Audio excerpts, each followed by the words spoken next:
Tonight on Nova. World War II was a technological chess match. No part of that race was more important than the struggle to perfect radar. What was the secret to victory? And how did it profoundly affect the future of American science? How do our lives still reverberate with these echoes of war?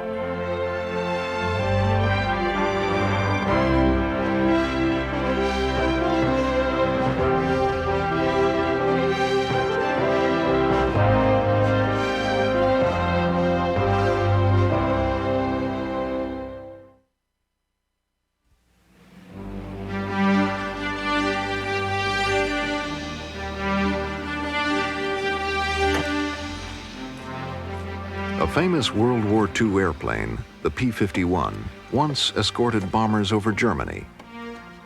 Now the pilot prepares his fighter plane for an unusual mission.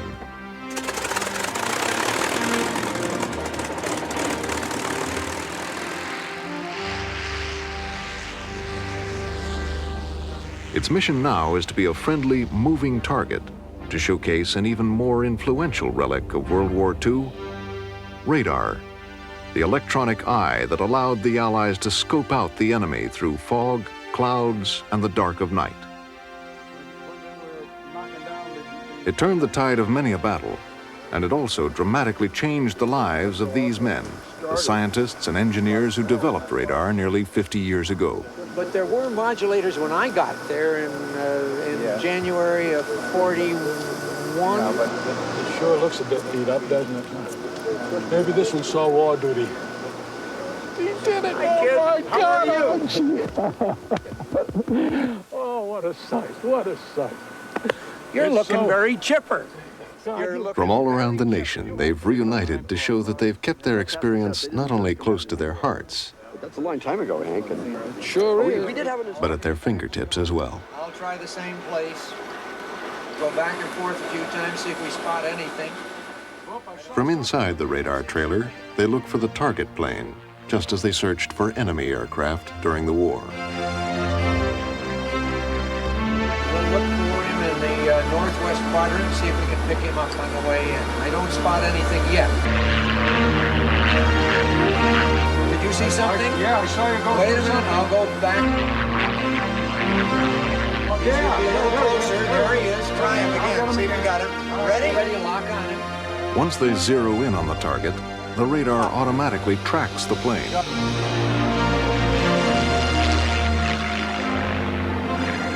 Isn't that great? No hands. No hands. Look at that go. This tracking equipment was a technological feat, one made possible when civilian scientists joined forces with the military to fight the Second World War. World War II has been called the physicist's war, and radar was one of the main reasons.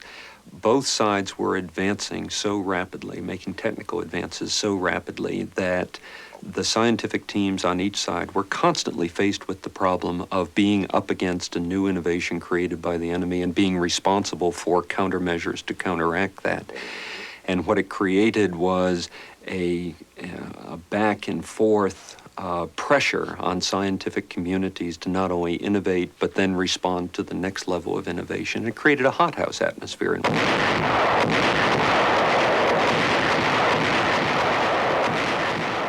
What radar did was introduce a new technology that dramatically changed the nature of warfare, and it's almost impossible to imagine what that war would have been like without radar.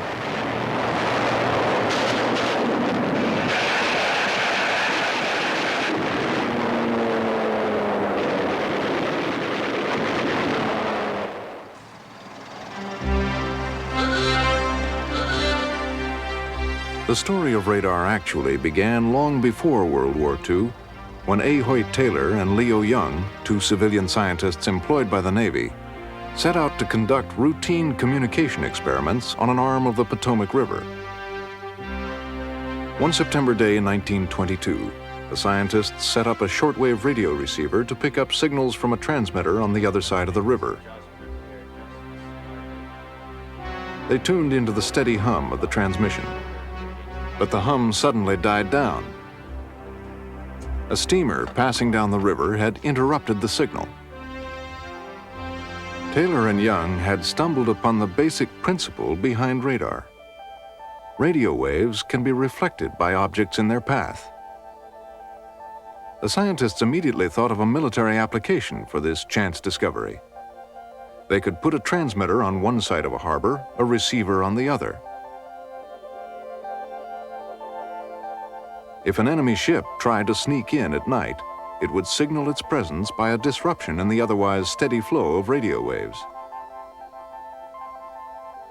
Over the years, Navy researchers refined this scheme, bringing the separate components closer together into a single unit.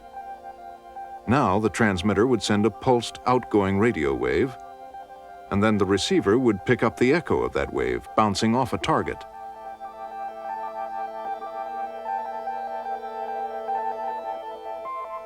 Such a system would be able to detect distant airplanes as well as ships. This was radar, an acronym for radio detection and ranging. By the late 1930s, the U.S. military had its first primitive radar sets. Training films soon followed to explain to recruits the principles behind this new technology. Radar was born with the discovery that radio waves, like sound waves, echo. But here, let's ask an expert on these things. How about it, Joe? Yeah, that's right. Now watch. Hello?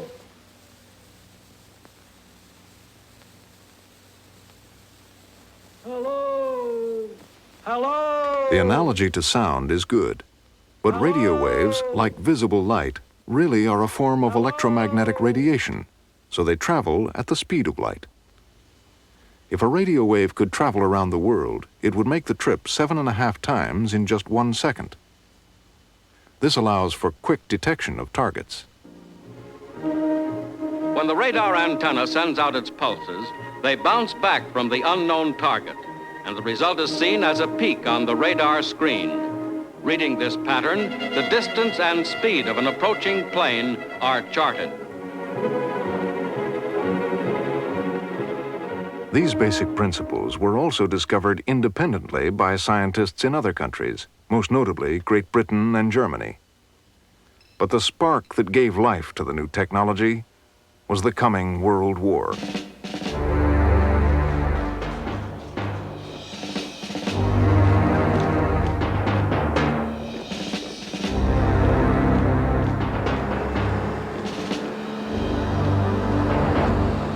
By the late 30s, Germany had invaded Eastern Europe and was looking to the west. Across the Channel, Great Britain appeared to conduct business as usual. But in these countryside quarters, scientists were assembled for secret research. They too had discovered that radio waves can detect objects in their path.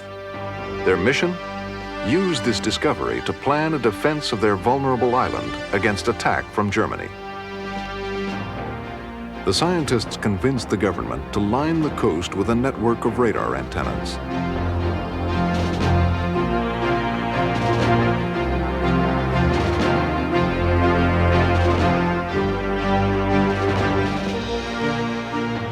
These chain home stations, as they were called, transmitted radio waves to detect the German planes that began to attack in the summer of 1940. The towers were linked to central stations where the information was coordinated and transferred onto a map of incoming enemy aircraft.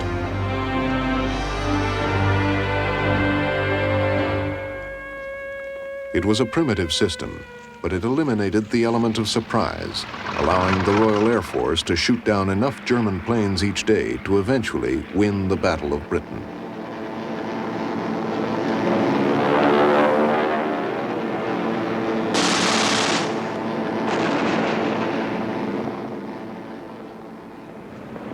Across the Atlantic, many Americans wanted no part of Europe's war. They looked to the president for reassurance. This nation will remain a neutral nation, but I cannot ask that every American remain neutral in thought as well. Even a neutral has a right to take account of facts. Even a neutral cannot be asked to close his mind or to close his conscience. One American whose account of the facts drove him to action was Vannevar Bush, once Dean of Engineering at MIT. Bush was sure the United States would eventually be drawn into the war, and he feared Americans would be unprepared. Unlike Great Britain, America had not yet harnessed its scientific community to address military needs. Bush decided to have a hand in changing this. In a 4-paragraph paper, Bush proposed a new agency of civilian scientists, which he would head, to invent new weapons of war. It was a daring move, for its success depended on unprecedented cooperation between the scientific community and the armed services. In the United States, we had a rather sorry history of this collaboration going back to World War I, when the military at least perceived that the scientific and technical communities had let them down. They'd made significant contributions, but the cooperation that they had expected wasn't as effective as they had wanted. And there was a cooling between the two and something of an alienation between the wars. In June of 1940, Bush went right to the top, taking his proposal into the Oval Office. In a matter of minutes, President Roosevelt gave his approval. It was more than a year before the United States would enter the war, but Bush's plan to mobilize civilian scientists was launched, and he would become a wartime celebrity. Top priority for the new civilian agency was the development of radar more sophisticated than the existing U.S. military sets. This required one important change. Existing radar transmitted at low frequencies or long wavelengths. From one peak of a radio wave to another measured 1 to 10 meters or more. The civilian scientists hoped to transmit shorter or microwaves, only 10 centimeters from crest to crest.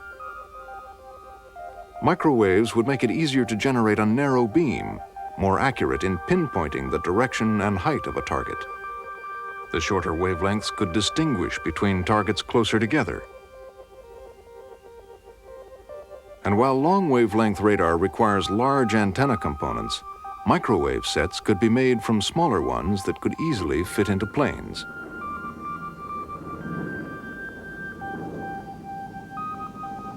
But there was an obstacle to microwave radar at the time. No one knew how to generate sufficiently high power at the shorter wavelengths.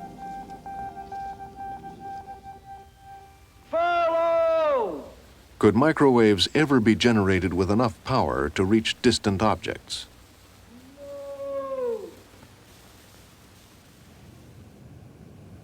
Bush's Microwave Committee, having spent the summer of 1940 looking for the answer, decided to write a report. A sign, one member said, that they didn't know what to do next.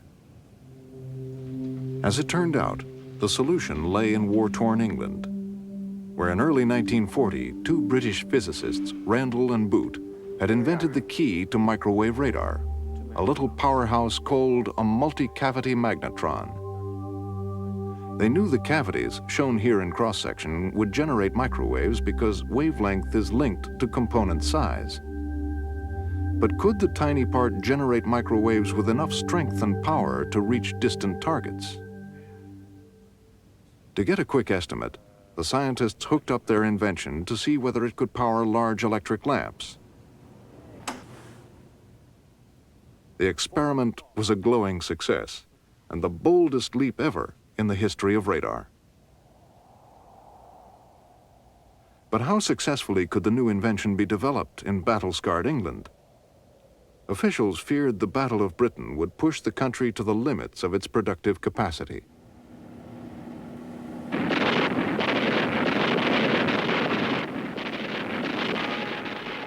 The government decided on a bold move. The precious cavity magnetron, with other top-secret equipment, was packed in a black trunk to be shipped to the United States in an appeal for help. When the British had stolen a march on everyone technologically by discovering the magnetron. Then they had to decide what to do with it.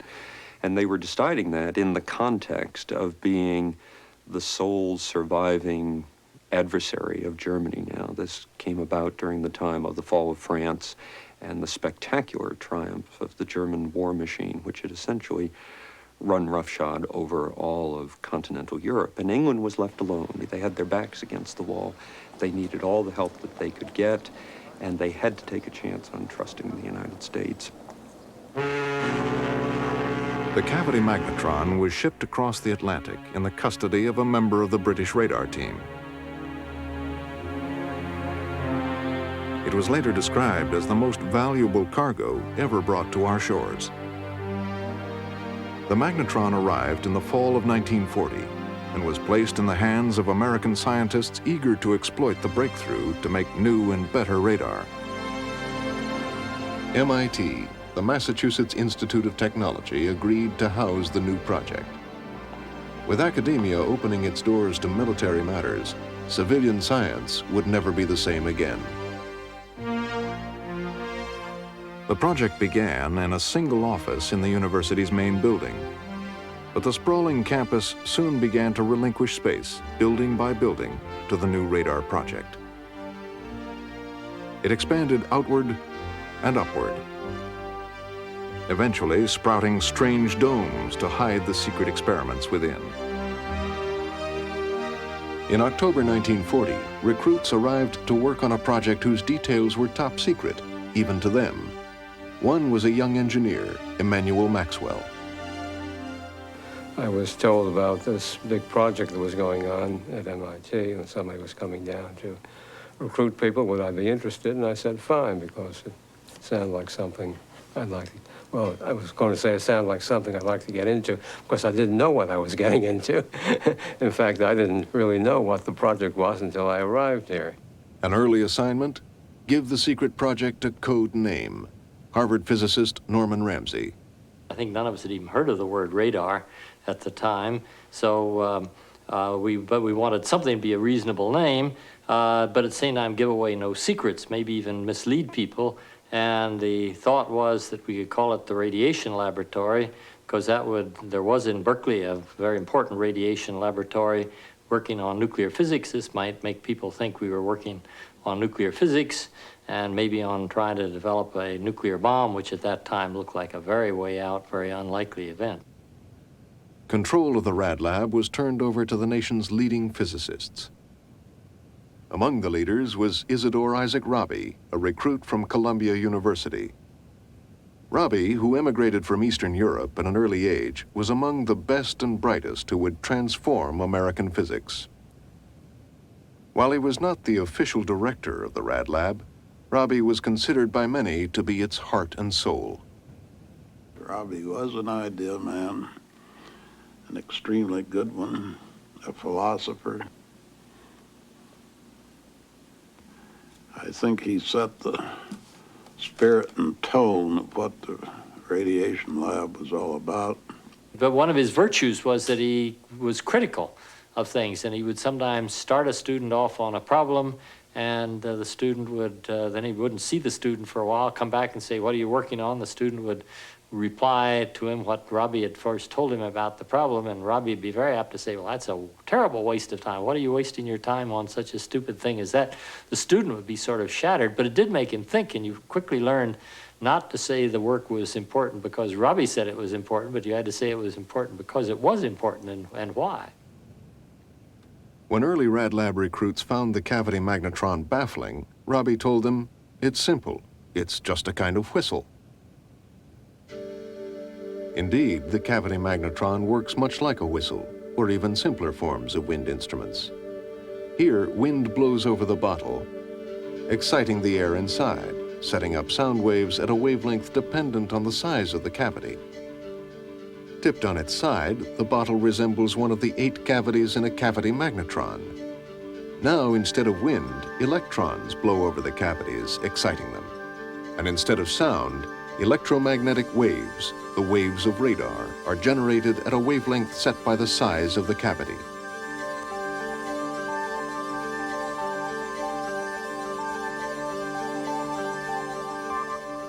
The cavity magnetron was just the start. To make use of it for radar, the Rad Lab set out to create almost from scratch an entire new field, microwave electronics. For the physicists, who now had to focus on only those theories that could quickly be transformed into technologies of war, it was a new experience. Physicist Al Hill. Physicists learned a good many things. They learned they couldn't take a detached point of view from what went on in the world, either philosophically, politically, or in the making of devices. It also taught us that there was a great deal to be said for team research. Research by physicists had been almost entirely individual, or one man and two students before the war. With different teams concentrating on different components, the Rad Lab assembled its first prototype radar in less than 3 months. The microwave radar was set up to test from a Rad Lab rooftop.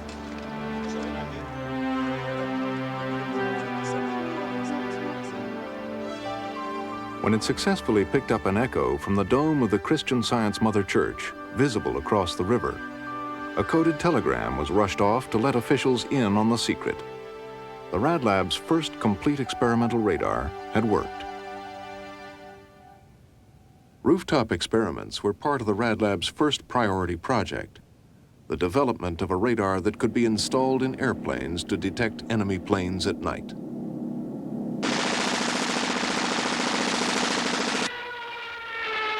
The British were anxious for this air-based radar as a supplement to their ground-based chain home system, because Germany had turned to night bombing. The period between September and November 1940 has been referred to as the Great Fire of London. On one night, 1,500 fires were started by German bombs. The Rad Lab went right to work on a system to meet this crisis. But in a matter of months, the night attacks diminished, and so did the British interest.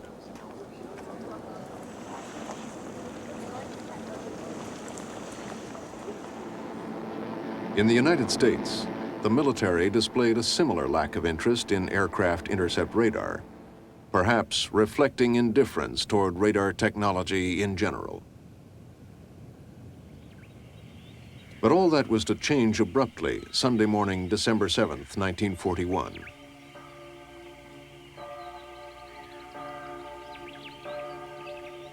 On the Hawaiian island of Oahu, the Army had installed one of its ground-based longer wavelength radar sets. Monitoring the radar scope that morning was a 19-year-old private, Joseph Lockard. Almost immediately after 7 o'clock, we had the response from the equipment indicated what was to me the largest echo I'd ever seen on the equipment. At first, I thought there was something wrong with the machine, so I went through a series of tests, but it proved to be operable, and what was there was there. Lockard twice contacted an officer on duty, but was told not to worry. An hour later, he discovered he had been watching Japanese planes approach Pearl Harbor.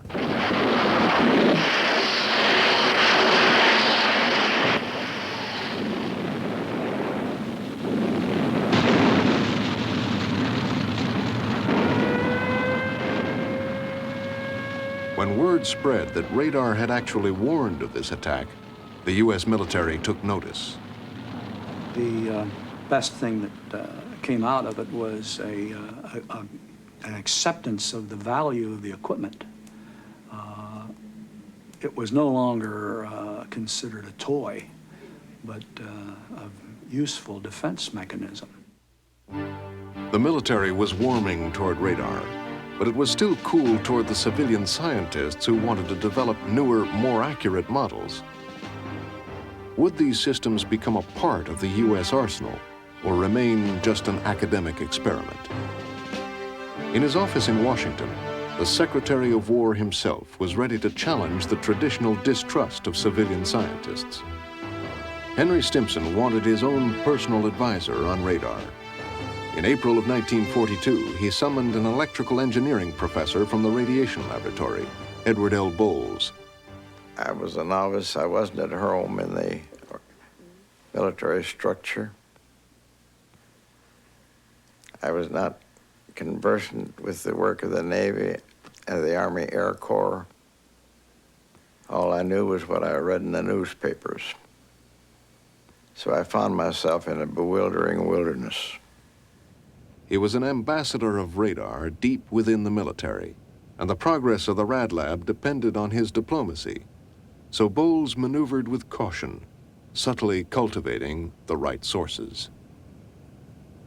So I always went to Elizabeth Neary, Stimson's secretary. And she gave me the lie of the land, as only a woman could, say I. If I wanted to make an appointment with Mr. Stimson, she would say, I don't think this is a good morning. Eleanor will be here, namely Eleanor Roosevelt. Bowles' first assignment: assess if radar could play a role in making the North Atlantic safe from German submarines.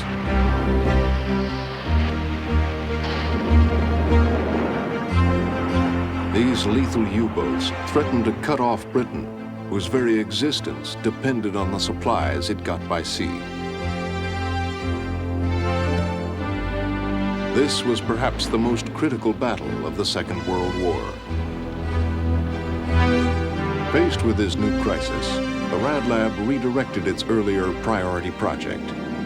It converted the now less crucial aircraft intercept radar into sets that combed the ocean surface, picking up signals from submarines and other vessels. In Washington, Bowles used his influence to see that such airborne radar be used in regular search and destroy missions. Submarines could be detected when they surfaced to recharge their batteries. Up until this time, the U.S. military had relied on Navy convoys to defend against the German U-boats. Airborne radar radically transformed anti-submarine strategy.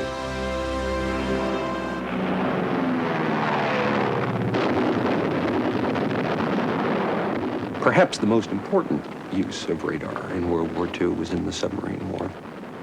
If we had lost the Battle of the Atlantic to the U-boat threat, if England had simply been starved into submission, then we would have lost a base from which to launch an invasion into Europe. And after that, it gets very iffy, but it's a very real possibility that the United States would simply have had to accept a negotiated settlement with the Germans.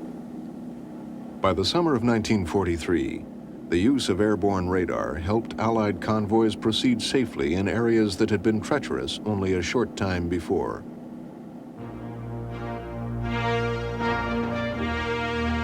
Now the radiation laboratory was in the war for keeps. A new era of cooperation between civilian scientists and the military had begun.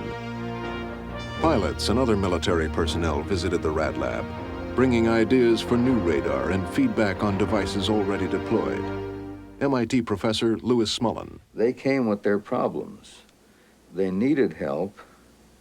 They were not too proud to ask for it, so that we had a very interesting atmosphere where I, as a young man of 24, could tell a colonel, now, Colonel, you don't really understand what this is all about. If I'd been in uniform, no way could I have said that. If I'd been a private or a sergeant or even a captain, I couldn't have said, Colonel, you don't know what you're talking about.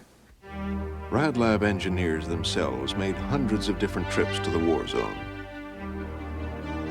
When two top Rad Lab scientists journeyed to the front to speak with General Patton, he knew such interaction would have lasting consequences and said, "This is the way wars not only can, but must be run from now on." By the end of 1943, the laboratory had grown to occupy 15 acres of floor space. Telephone operators at the Rad Lab controlled the largest switchboard in Cambridge. Among the 4,000 who worked at the lab were 8 who would win the Nobel Prize and 2 who would be presidential science advisors.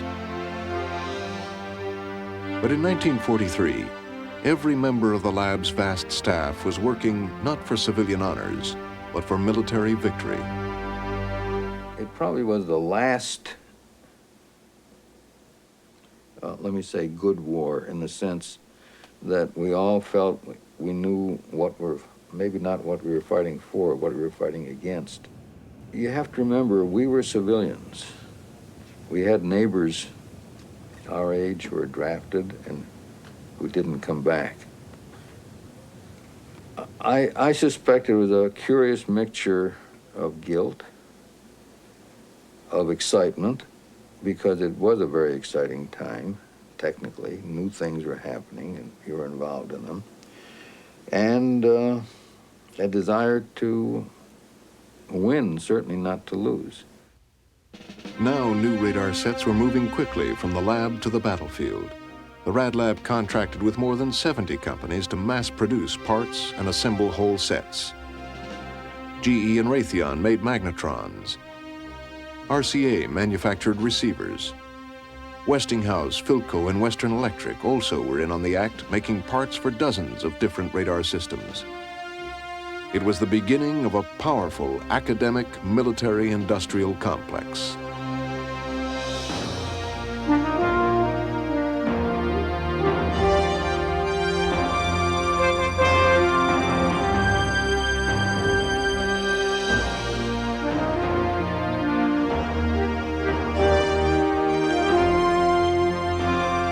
One of the Rad Lab's priority projects was to develop a ground-based radar accurate enough to fix upon a moving target and automatically track it.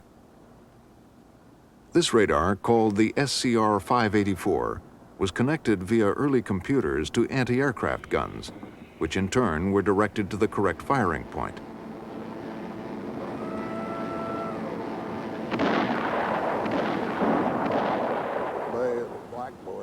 Rad Lab alumni recall early tests of the set.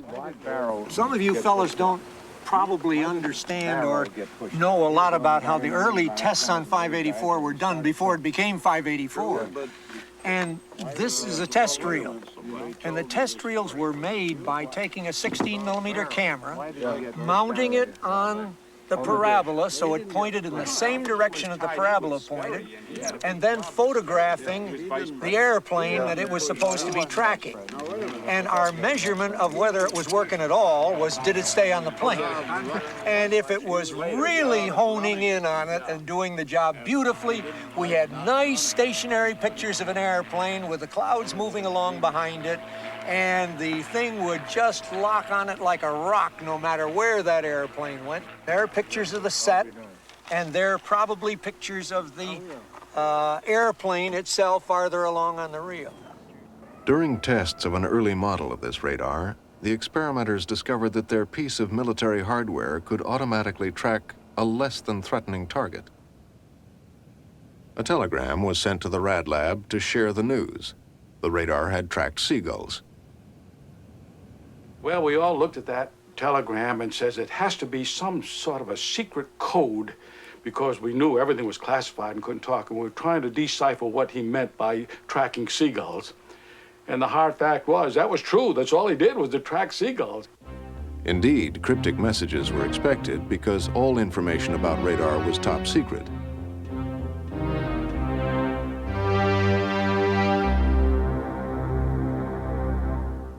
But even secure facilities could not always keep secrets from falling into enemy hands. In early 1943, the Germans pulled a badly damaged microwave radar set from a downed British plane. They tediously reassembled and copied the components. In test flights, they discovered the phenomenal resolution of short wavelength radar.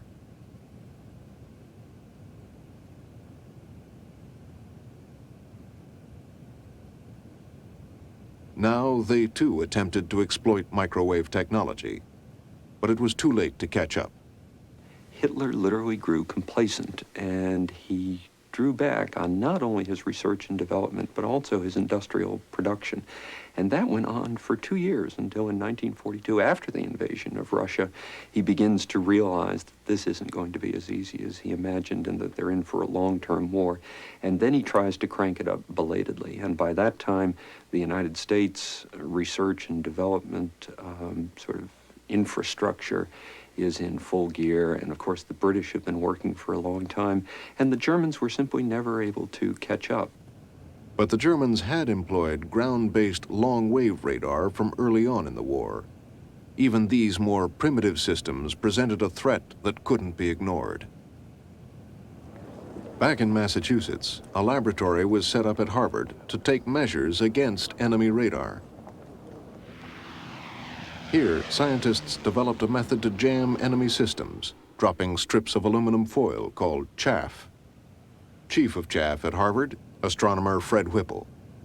People wondered where the foil went on the cigarette packages during World War II. Well, it went into these things.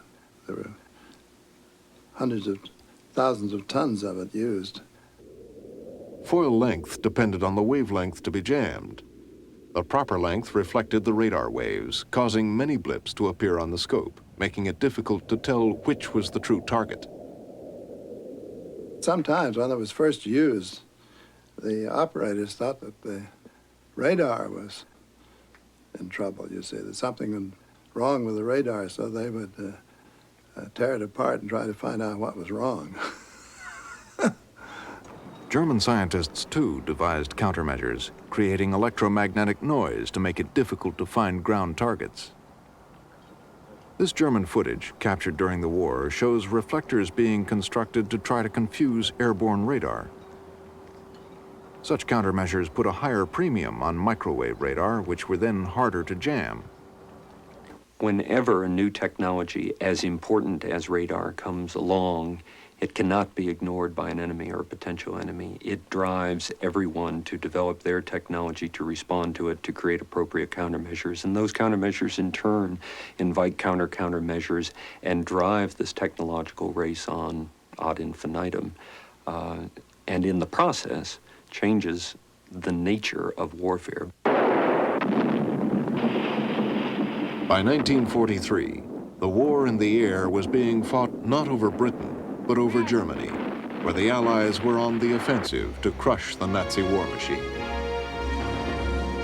German ball bearing plants, airplane factories, oil refineries, all had to be destroyed. All were deemed by the Allies to be high priority strategic targets.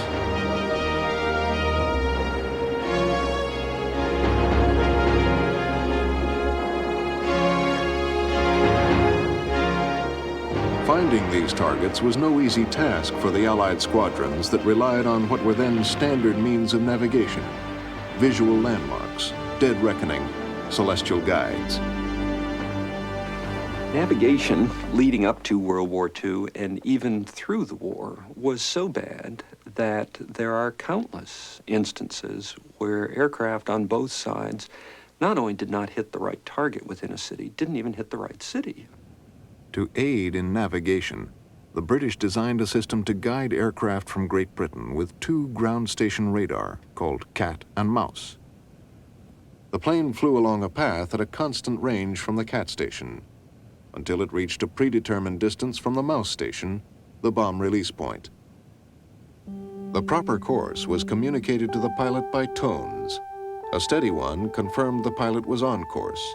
Dots and dashes warned the plane was off to the right or left. The tones gave the system its code name, Oboe. Oboe guided one Pathfinder plane to a target over Germany. There, the Pathfinder dropped flares to mark where the rest of the squadron should release its bombs.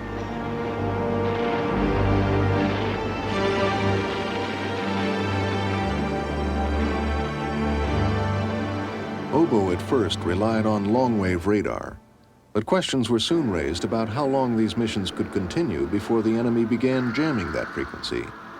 So the Rad Lab developed a newer microwave version of this set to keep ahead in this measure-countermeasure war. After missions, RadLab engineers would fine-tune the new equipment with help from an unexpected source, the enemy itself. Within a few hours, there was a broadcast from Germany talking about the heathens, the swines, the Englishmen who had desecrated a cathedral or had bombed a church or bombed. And then the oboe technicians would get these reports and we'd say, gee, we're a little bit long today. And you tweak up the equipment to change the aiming point by 1/8 of a mile or so. Oboe was not foolproof. It required precise timing, and the enemy could foil a mission by dropping its own flares to confuse the squadrons. It became clear that new technologies of themselves were not enough. And I remember one terrible day when maybe 70% of the cots were empty that night. All those bright young people who came over got over into a raid, and there was a trap set for them, obviously, and never made it home. So it all wasn't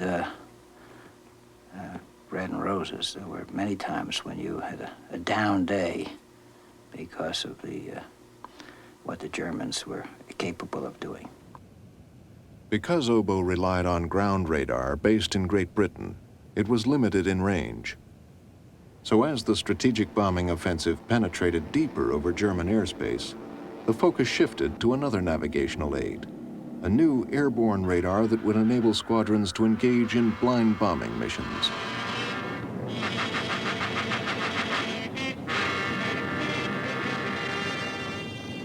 The weather bears out the forecast. Clouds, heavy overcast, all the way to the target. If the enemy took comfort in the thought that the bombardier sees nothing more than this, they were living in a fool's paradise. For at a calculated instant, tons of high explosives would be sent away to the target, aimed by the miracle of radar.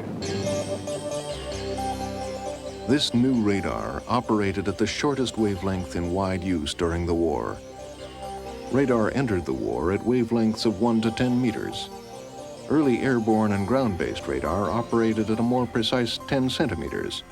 But from the start, the RadLab was determined to achieve even shorter wavelengths, 3 centimeters. The earliest model tested near Boston Harbor, though, was far from the miracle radar they had hoped for.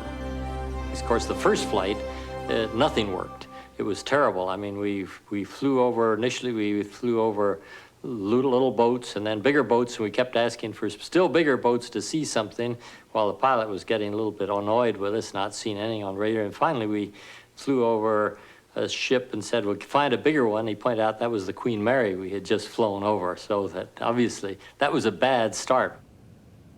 The problem lay in the pipe that sent the waves out to the antenna. After weeks of tinkering, they were ready to fly again.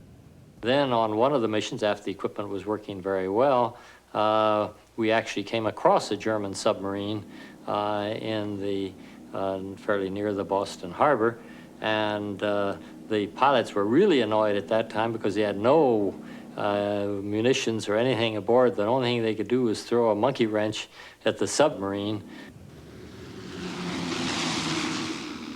But the most dramatic success of the new 3-centimeter sets was this radar presentation of Cape Cod that looked amazingly similar to an actual map, shown here on the right. No previous form of radar could produce this kind of detail.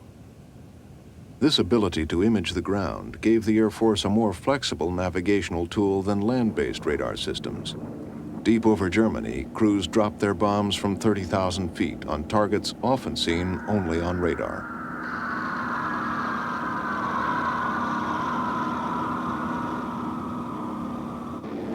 Up until this time, the U.S. Air Force had confined itself mainly to bombing in daylight during good weather, when targets could be located visually. But this meant the squadrons themselves could be seen, and losses rose to a crippling 30%.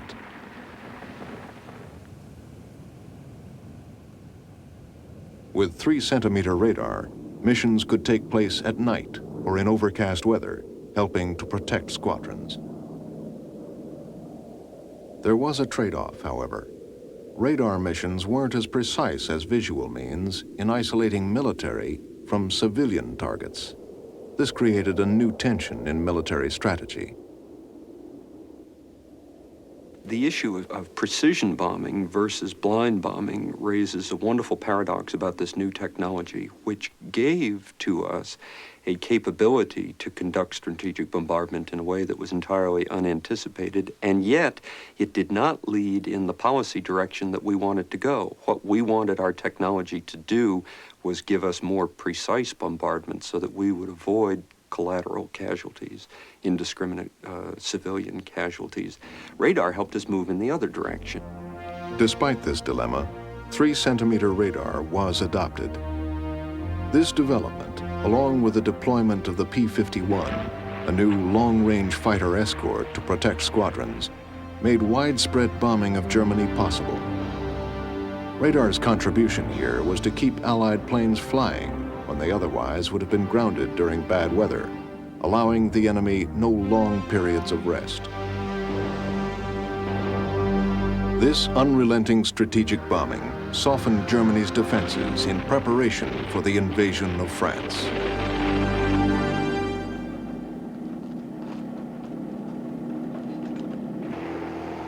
In the summer of 1944, it was clear that Germany was losing the war. Still, it had one more technological punch to deliver. The V-1s, or buzz bombs.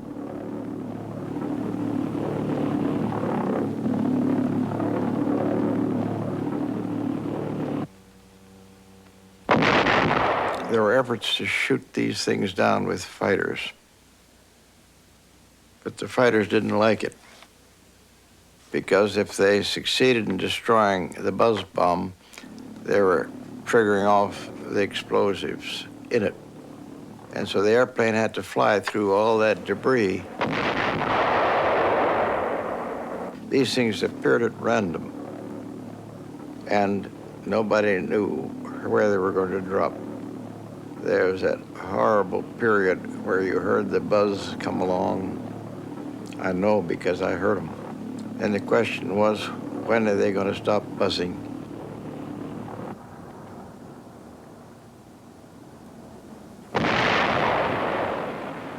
With their constant speed and predictable elevation, the German V-1s proved easy prey for the Radlab's SCR 584s.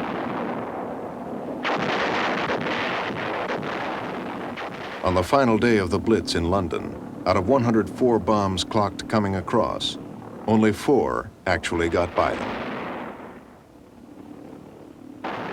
The war was nearly over in Europe, but it continued to rage in the Pacific.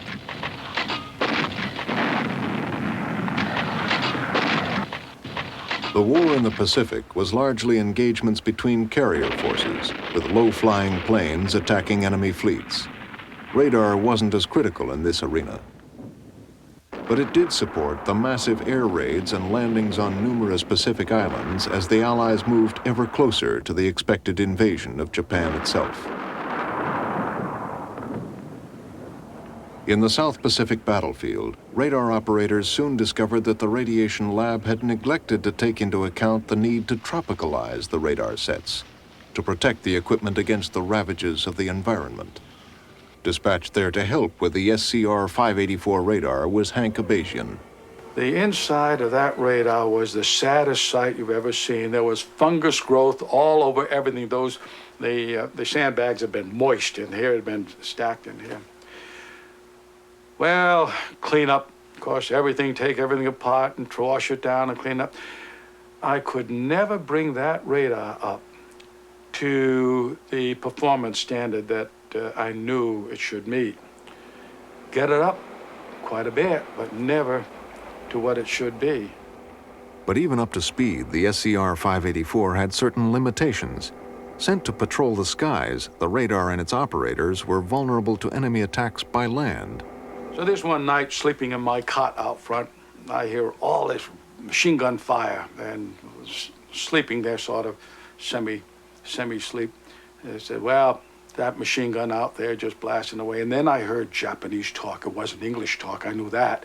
and woke up, and sure enough, the Japanese party raiding party had come down from the hills and had set up a machine gun off the back end of this radar, and they blasted away. And if I had been sleeping there that night, someone else would have been in this interview, dear. Someone else.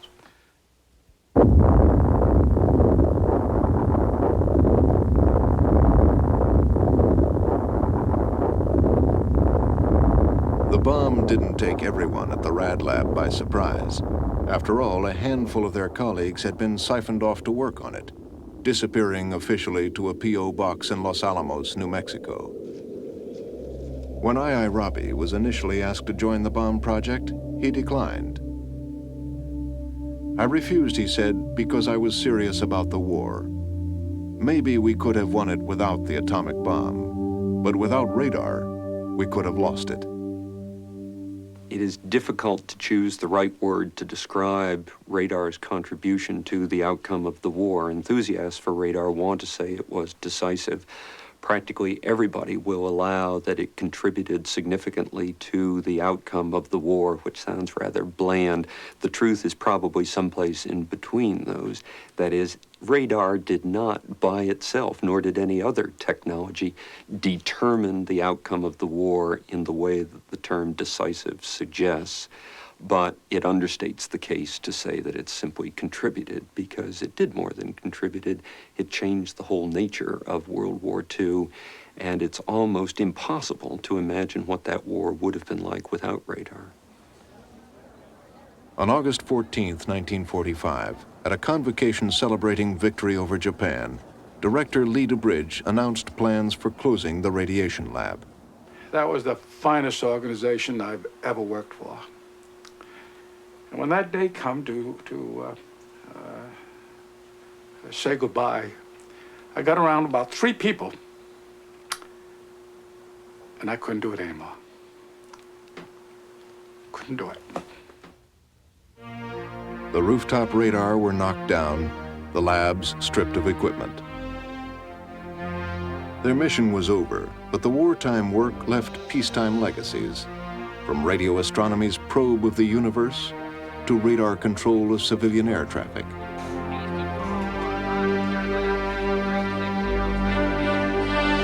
Radar also left an indelible mark on military technology.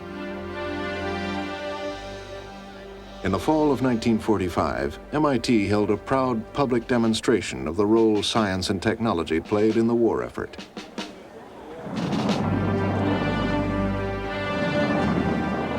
Radar was one of the stars, and a symbol of the measure-countermeasure race the superpowers would continue in the post-war world.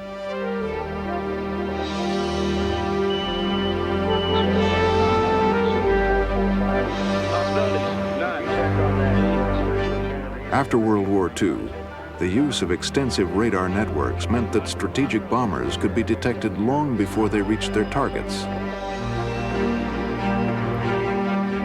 The evolution of bomber technology now would be inextricably linked to advances in radar.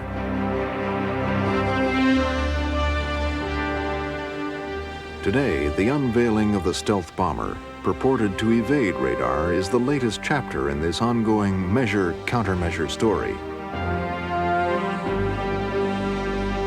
But in the end, the history of radar is about more than new hardware. It is also a story of the high expectations held for science and technology since the Second World War. World War II was a war of industrial production, as World War I had been. That is, the Allies won because we simply swamped the Axis with more people, more material, and whatnot. But it was also a war in which we learned to do consistent, conscientious, planned research and development for purposes of war. And it spawned the perception that is still abroad in the world today that the next world war will be won by science and technology. And the radiation lab was the model for that perception.